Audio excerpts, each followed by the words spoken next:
Harris ಮತ್ತು ನಲಪಾಡ್ಗೆ bitcoin ಸಂಕಷ್ಟ ಎದುರಾಗಿದೆ.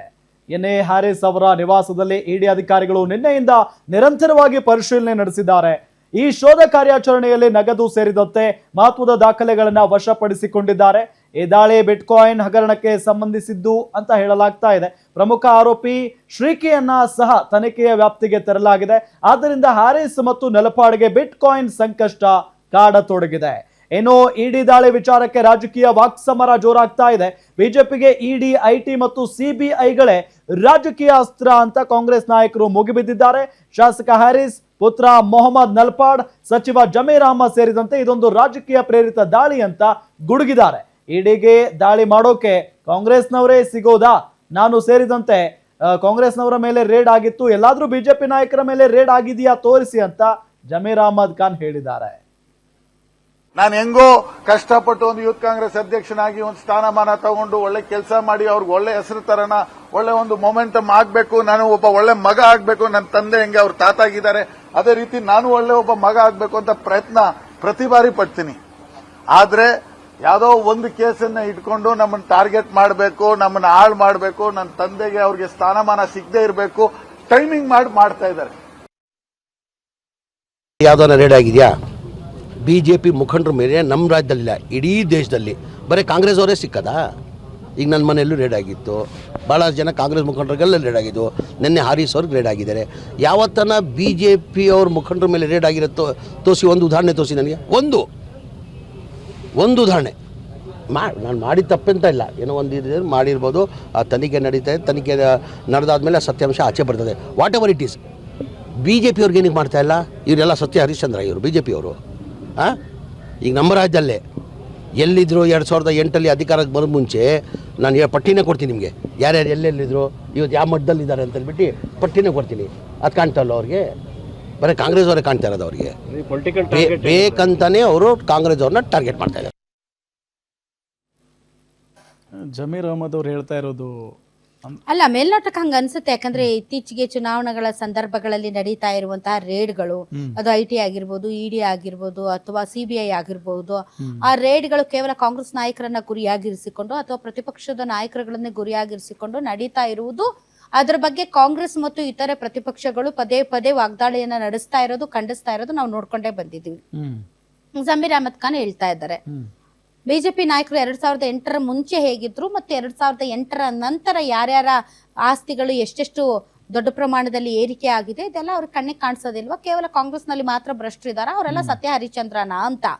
ಸೊ ನಡೀತಾ ಇರುವಂತಹ ದಾಳಿಗಳು, ನೀವು ಪರ್ಸೆಂಟೇಜ್ ಲೆಕ್ಕಾಚಾರ, ಆಡಳಿತ ಪಕ್ಷ ಮತ್ತು ವಿಪಕ್ಷ ನಾಯಕರುಗಳು ಅಥವಾ ಬಿಜೆಪಿ ಮತ್ತು ಇತರೆ ಪಕ್ಷಗಳ ನಾಯಕರುಗಳ ಮೇಲೆ ನಡೆದಿರುವಂತಹ ದಾಳಿಗಳ ಒಂದು ಪರ್ಸೆಂಟೇಜ್ ಲೆಕ್ಕಾಚಾರ ತಗೊಂಡ್ರೆ ಡೆಫಿನೆಟ್ಲಿ ಆಫ್ಟರ್ 2014 ಕಾಂಗ್ರೆಸ್ ಸೇರಿದಂತೆ ಇತರೆ ಪ್ರತಿಪಕ್ಷಗಳ ನಾಯಕರುಗಳ ಮೇಲೆ ದಾಳಿಗಳು ಜಾಸ್ತಿ ಆಗಿದೆ.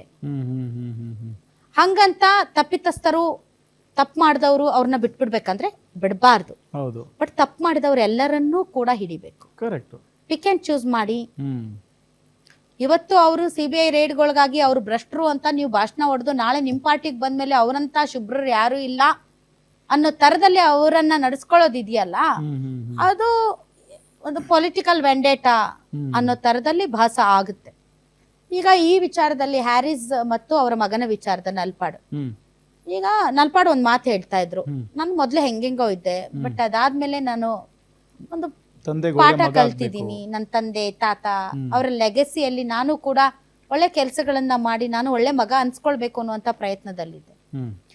ಈಗ ತಪ್ಪು ಮಾಡಿದವರಿಗೆ ಶಿಕ್ಷೆ ಆಗ್ಬೇಕು. ಯಾವ ಶಿಕ್ಷೆ ಆಗ್ಬೇಕು? ಅವರ ಮನ ಪರಿವರ್ತನೆ ಆಗ್ಬೇಕಾದಂತ ಶಿಕ್ಷೆ ಆಗ್ಬೇಕು. ಸೊ ಹಿಂದೆ ಮಾಡಿದಂತಹ ಜೀವನದ ತಪ್ಪುಗಳಿಂದ ಪಾಠ ಕಲಿತು ನಾನು ಏನಾದ್ರೂ ಮಾಡಿ ನನ್ನ ತಂದೆ ತಾಯಿಗಳ ಗೌರವನ ಹೆಚ್ಚಿಸ್ಬೇಕು ಅಂತ ನಾನು ಮುಂದಕ್ಕೆ ಹೋಗ್ತಾ ಇದ್ದೀನಿ. ಬಟ್ ಏನೋ ಒಂದು ಹಿಡ್ಕೊಂಡು ನನ್ಗೆ ಮತ್ತು ನನ್ನ ತಂದೆಗೆ ಅವಮಾನ ಮಾಡುವಂತ ಅಥವಾ ನಮ್ಮ ತಂದೆಯ ರಾಜಕೀಯ ಜೀವನದಲ್ಲಿ ಅವ್ರ ಮುಂದೆ ಮಂತ್ರಿ ಆಗ್ತಾರೋ ಇನ್ನೊಂದು ಆಗ್ತಾರೋ ಅದಕ್ಕೆ ಕಡಿವಾಣ ಹಾಕುವಂತ ಪ್ರಯತ್ನ ನಡೀತಾ ಇದೆ ಅಂತ. ಬಟ್ ಬೇಸಿಕಲಿ ಇವತ್ತು ಇಡಿ ರೇಡ್ ಯಾಕಾಗಿದೆ, ಯಾವ ವಿಚಾರದಲ್ಲಿ ಲಿಂಕ್ ಅಲ್ಲಾಗಿದೆ, ಇಡಿ ರೇಡ್ ಅಲ್ಲಿ ಏನ್ ಸಿಕ್ಕಿದೆ, ನಿಜಕ್ಕೂ ನಲ್ಪಾಡ್ ಮತ್ತು ಹ್ಯಾರಿಸ್ ಮತ್ತು ಅಥವಾ ಅವ್ರ ಸಹೋದರ ಯಾರು ಅವ್ರನ್ನ ಯಾವ ಆಧಾರದ ಮೇಲೆ ರೇಡ್ ಮಾಡಿದೀರಿ, ನಿಮ್ಗೆ ಏನಾದ್ರೂ ಸಾಕ್ಷ್ಯ ಲಭ್ಯವಾಗಿದೆ? ಅಂಟಿಲ್ ಅನ್ಲೆಸ್ ಈ ವಿಚಾರದಲ್ಲಿ ಈಗ ಜಮೀರ್ ಅಹಮದ್ ಖಾನ್ ಅವ್ರ ಮನೆ ಮೇಲೂ ಕೂಡ ರೇಡ್ ನಡೀತು. ಹೌದು. ಅವ್ರು ಆರಾಮಾಗಿ ಓಡಾಡ್ಕೊಂಡಿದ್ದಾರೆ. ಇವತ್ತು ಕೂಡ ಅವ್ರು ಕಮೆಂಟ್ ಕೊಡ್ತಾ ಇದ್ದಾರೆ.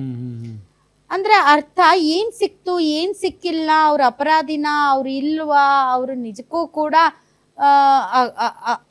ಅಕ್ರಮ ಹಣ ಗಳಿಕೆ ಅಥವಾ ವರ್ಗಾವಣೆಯಲ್ಲಿ ಪಾಲ್ದಾರರಾಗಿದ್ದಾರಾ, ಆರ್ಥಿಕ ಅಪರಾಧಗಳನ್ನ ಮಾಡಿದ್ದಾರಾ ಅನ್ನೋದ್ರ ಬಗ್ಗೆ ಕ್ಲಾರಿಟಿನೇ ಇರಲ್ಲ. ಇಡಿ ರೇಡ್ ಮಾಡಿದ ತಕ್ಷಣ ನಾವು ಈ ಅಂತ ಎದ್ದು ಬಿಡ್ತೀವಿ, ಇಡಿ ರೇಡ್ ಅಷ್ಟು ಸಿಕ್ತಂತ ಎಷ್ಟು ಸಿಕ್ ಏನ್ ಸಿಕ್ತು ಇಂಪಾರ್ಟೆಂಟ್ ಅಲ್ವಾ? ಇವಾಗ ಅವರು ಕೇಳ್ತಾ ಇದ್ದಾರೆ, ನನ್ನ ತಾಯಿ ನೋಡ್ತಾ ಇರ್ತಾರೆ, ನನ್ನ ತಂಗಿ ನೋಡ್ತಾ ಇರ್ತಾರೆ, ನೀವು ಕೊಡುವಂತ ಪ್ರತಿಯೊಂದು ಸುದ್ದಿ ಅವ್ರ ಮೇಲೂ ಕೂಡ ಎಫೆಕ್ಟ್ ಆಗುತ್ತೆ. 2 ಮೊಬೈಲ್ ತಗೊಂಡು ಹೋಗಿದ್ದಾರೆ ಬಿಟ್ರೆ ಏನು ತಗೊಂಡು ಹೋಗಿಲ್ಲ ಅಂತ ಅವ್ರು ಹೇಳ್ತಾ ಇದ್ರು.